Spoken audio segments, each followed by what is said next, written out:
আসসালামু আলাইকুম। জীবনের শেষ বেলায় এসে মনে হবে এক টুকরো জমির জন্য প্রতিবেশীর সঙ্গে ঝগড়া করাটা ছিল ভুল। কাউকে কষ্ট দিয়ে কঠিন কথা বলাটা ছিল ভুল। দুর্বল কাউকে ভয় দেখিয়ে নিজের ক্ষমতা দেখানোটাও ছিল ভুল।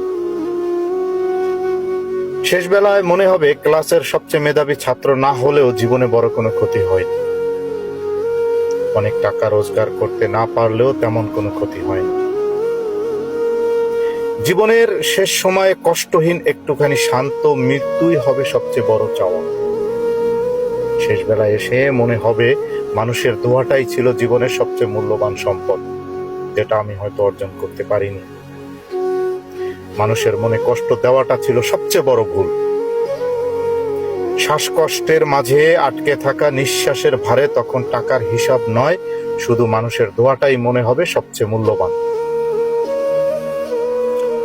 অথচ এত কিছু জেনেও আমরা যৌবনের উচ্ছ্বাসে নিজেদের নিয়ন্ত্রণ করতে পারি।